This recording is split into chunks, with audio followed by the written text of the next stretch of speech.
I'm Sue Sharples. I was the Chief Executive of Ormerod Trust, which was the service that supported Andrea and Paul for many years. I'm now independent relationships and sexuality trainer and consultant. Andrea and Paul had lived at the Ormerod Trust for most of their lives. Andrea came when she was 3 and Paul was 13. In those days, a lot of people with a learning disability lived in institutions, and the Ormerod Trust was a large building in St Anne's in Lancashire. They didn't come from this area. They came from Liverpool and Norwich, so they'd come from a long way to live in Lancashire, and they'd both been fractured from their families, so they weren't living with their families anymore, and we can only imagine what that must have been like for them as young people. They made it really clear to everybody that they were friends right from the very beginning, although Andrea was quite small, and they really got on. And as they grew up, they fell in love with each other. Again, it was a difficult thing for them to communicate with people because most of the staff didn't believe that people with a learning disability had the capacity to express those kind of emotions. The Ormerod Trust in about the 80s moved people into supported living houses, and Andrea and Paul moved into separate houses, so they weren't together, and they found this really difficult and told people they wanted to be together as a couple. So they did have the opportunity to move into a house in St Anne's, but not as a couple really. They lived with other people with a learning disability, and they said to the staff that they wanted to get married. They were told that that wouldn't be possible, bearing in mind that they both went to church. They went to a local church every Sunday. They saw the people getting married, and that's what they wanted to do. So they were told that they could have a blessing. That blessing was the vicar coming to a meeting in their living room, and they had, this is what Andrea told me constantly, we just had a few butties, and the vicar said, "I bless your relationship," and then he went away. And Andrea said, "I wanted what other people have, which is a white dress and a big party, and I wanted it to be in a church like other people have." So she was really disappointed. Well, they both were really disappointed, and they said it was really boring and they wanted a lot more than that. So when I took over as chief exec at the Ormerod, she was one of the first people who came and knocked on my door, and her words were, "I want to get married and I don't know why people are stopping this happening. Can you help me?" So I was a bit taken aback really as a first challenge. And I talked to the people around her to look at why they were in the situation that they were and why people were opposed to it. And there was a real feeling that they didn't understand the concept of marriage. We have to remember that this was before the Mental Capacity Act. The Mental Capacity Act is an act that has brought in issues around capacity and consent, which we didn't have then. It was more about people's attitude.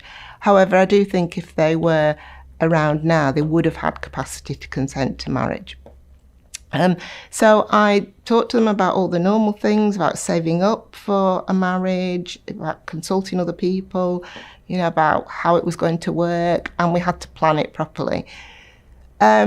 But I still met a lot of opposition. I met staff who were saying, Paul's a flirt. He was very gregarious. He did have other women who were his friends.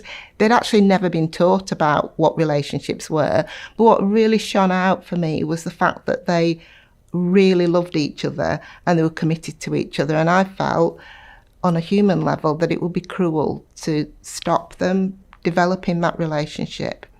So eventually we planned it. We had a few staff who were really positive about it, and they were very involved. So it wasn't just me, it was a real team effort of people.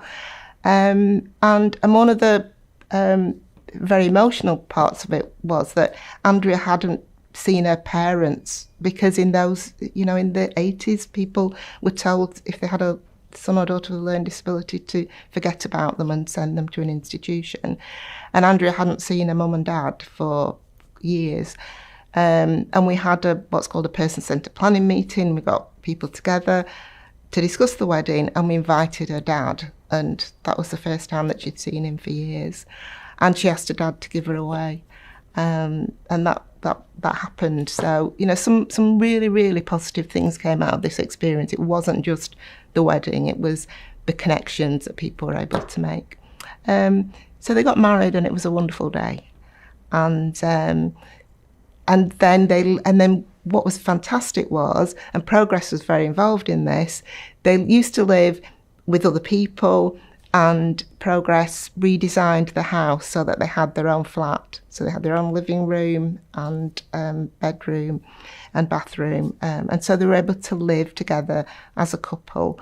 And the flat was gorgeous, and they really proud of it. They looked after it really well.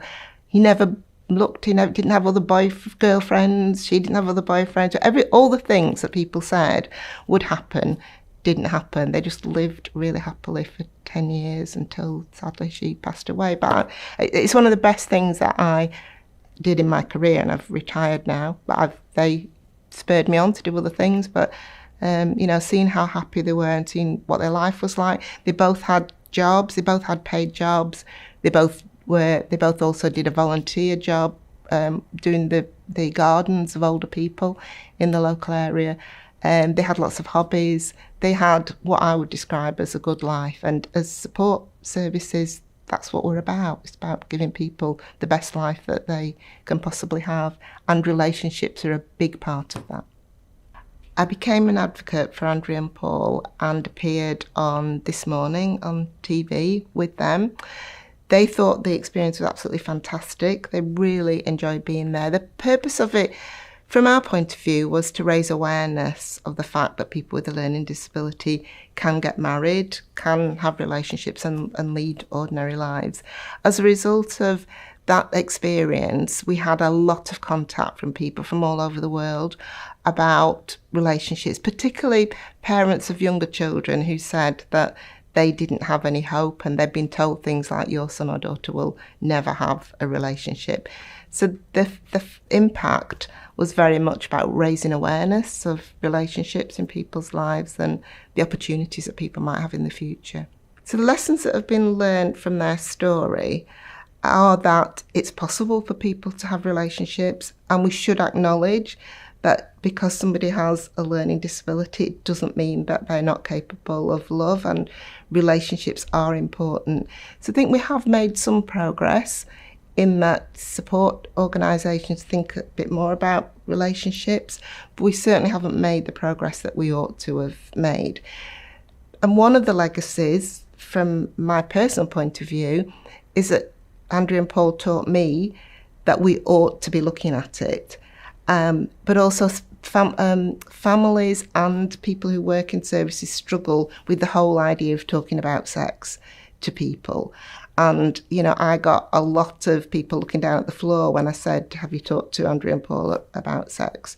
So when I retired from full-time work, I became a trainer and an advocate for sex and relationships work for people with a learning disability.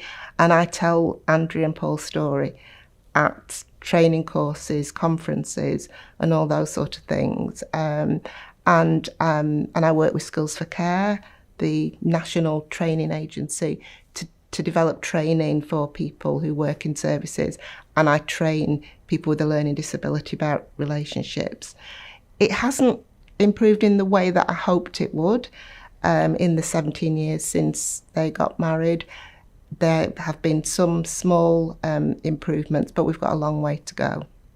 The naming of the new scheme after Andrea and Paul, when I heard about it, I felt quite emotional, actually. It kind of brought back all of the successes and the joys of their life. And I also thought about how they would feel. And if they were here today with everybody, they would be filling the space with love and joy, and they would be hoping that people who are going to come and live here for however short a period, experience the positives in their lives that Andrea and Paul did, and they would be communicating that in such a positive way. So I think it's just a wonderful legacy. It's a reminder of how important these things are, and I just think they would absolutely love it. They would adore. They would be dancing and going to meet everybody and saying hello and telling everybody their story. And I just want to express my thanks to you for doing this, because it's just a lovely thing to have done.